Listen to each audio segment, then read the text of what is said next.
Here is a sentence I did not expect to say this week. The Central Intelligence Agency has officially retracted and rewritten 19 intelligence reports, not because facts were wrong, not because new evidence emerged, but because a board of Trump's political allies reviewed 10 years of CIA work and decided that some of it showed bias. CIA Director John Ratcliffe, a Trump appointee, announced Friday that the agency was retracting or substantially editing 19 reports to meet what he called standards of impartiality.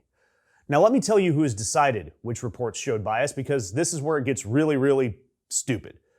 The President's Intelligence Advisory Board, the group that conducted this review, includes Devin Nunes, former RNC chair Reince Priebus, and apple of Elon's eye, Katie Miller, Stephen Miller's wife, former DOJ advisor. That's the group that reviewed the CIA's work and determined 19 reports were too biased to stand on their own. So what were these biased reports all about? The agency released 3 of the 19 publicly.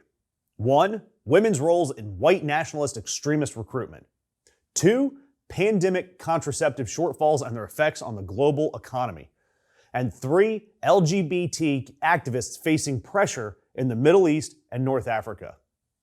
That is what our government was concerned with changing in the past. Not Chinese military capabilities, not Iranian nuclear threat assessments.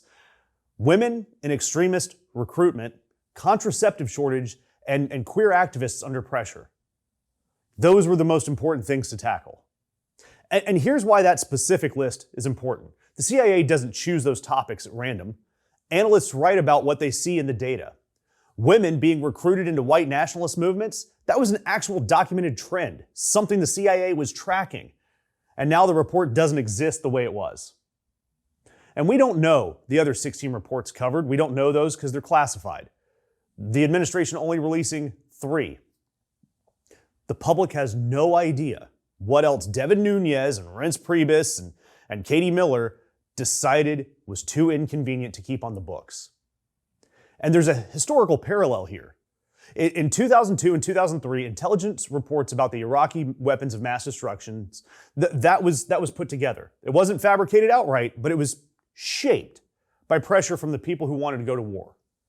Analysts were asked to find evidence that supported a predetermined conclusion so we could invade Iraq. 4,000 American soldiers, trillions of dollars, and a region destabilized for the better part of 2 decades. The lesson that the intelligence community drew from that was never again let political pressure dictate analytical conclusions. That's what the supposed lesson was there. Senator Mark Warner, the top Democrat on the Senate Intelligence Committee, said this plainly. When political appointees appear to dictate what analysis is valid, it threatens credibility, reliability, and the independence of the intelligence community itself. And it's the same playbook we've seen everywhere. We've seen it at the DOJ, the Pentagon, USAID, hell, at the Kennedy Center. You don't have to fire everyone.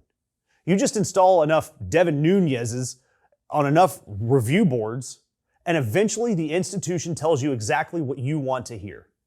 Because the people doing the work, they learn very quickly that their conclusions will be judged by people whose jobs depend on reaching the right conclusions. And according to polls, right now, the right conclusions have led to 60% of Americans disapproving of the president.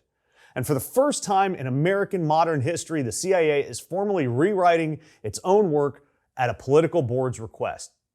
How is that going to help the president improve our country? How is that for impartiality? That does nothing to help our economy or our daily lives. A corrupt congressman, his faithless henchwoman. Together they've sold justice to the highest bidder. But when a boy's death threatens their empire, they'll lie, bribe, kill to keep their secrets buried. Only one man remembers, and this time, the system's fixers are the ones getting fixed. A Death in Arcadia. Every secret has a price,